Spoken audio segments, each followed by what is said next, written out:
Hello everyone, welcome back to my channel. তো গরমে তোমরা জানি একদম ভালো নেই, তাই একদমই জিজ্ঞেস করবো না কেমন আছো, কারণ আমারও হাল একদম খারাপ গরমে। তো আমি এই গরমে হেয়ার কেয়ারের একটা ভিডিও নিয়ে এসেছি। যারা আমার মতনই হেয়ার খুব ভালোবাসে তারা এই গরমেও এই টিপসটা ট্রাই করো প্লিজ। আর সবাইকে বলবো এই টিপসটা ট্রাই করতে। এই হেয়ার প্যাকটা তৈরি করার জন্য আমাদের একটা ডিম লাগবে। আমার হেয়ার লেন্থ অনুযায়ী একটাই ডিম দরকার। যারা যারা যেরকম চুলের লেন্থ তারা সেইভাবেই জিনিস ব্যবহার করবে। আমার একটা পাতিলেবুর অর্ধেক লেগেছে, আর কোকোনাট অয়েল 2 চামচ আমার লেগেছে। আর টক দই, ভেরি ইম্পর্টেন্ট হচ্ছে টক দই, আমাদের স্কিনের জন্য যেরকম আর হেয়ারের জন্য আমাদের টক দই কিন্তু খুবই ভালো।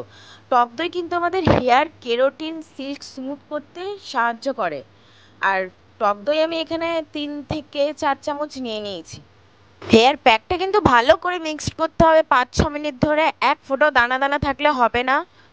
আমরা জানি ডিমে খুব প্রোটিন আছে, তো এই প্যাকটা মাসে কিন্তু একবারই ব্যবহার করবে।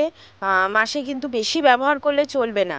আর সবসময় তোমরা জানো কোনো জিনিস ব্যবহার করার আগে হেয়ারে তো আমরা চুলটাকে আগে ক্লিন করে নিই, পরিষ্কার করে নিই শ্যাম্পু দিয়ে। আর অ্যাপ্লাই করার আগে জটটাকে ভালো করে ছাড়িয়ে নিলে আমাদেরই সুবিধা হবে। তো আমি যেইভাবে অ্যাপ্লাই করছি তোমরাও ঠিক সেইভাবে হেয়ারে এই জিনিসটা অ্যাপ্লাই করবে, ঠিক আছে?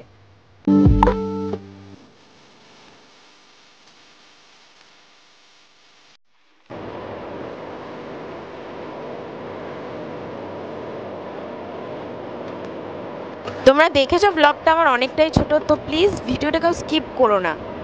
এই প্যাকটা কিন্তু চুলে বেশিক্ষণ রাখা চলবে না, 40 মিনিটের বেশি একদমই রাখা যাবে না, কারণ এগুলো সব হাই প্রোটিন জিনিস। 40 মিনিট পর পছন্দ মতো শ্যাম্পু কন্ডিশনার করে তোমরা জাস্ট দেখবে আফটারের বিফোরের এত স্মুথ এত সিল্কি হয়ে যাবে চুল তোমাদের। তো আমি একদমই বলবো না যে তোমার ভিডিওটা ভালো লাগলে লাইক করে দিও, সাবস্ক্রাইব করে দিও। আগে তোমরা এই প্যাকটা ব্যবহার করো, তারপরে তোমরা আমাকে কমেন্টে জানিও। এরকম যদি হেয়ারের আরও টিপস জানতে হয় তাহলে তোমরা আমাকে কমেন্টে জানাতেই পারো। আমি যতটা পারবো ততটা হেল্প করার চেষ্টা করব তোমাদের। আমার আজকের ব্লগটা এইটুকখানি। সবাই ভালো থেকো, সুস্থ থেকো। তো এই গরমে অনেক অনেক জল খেও। টাটা।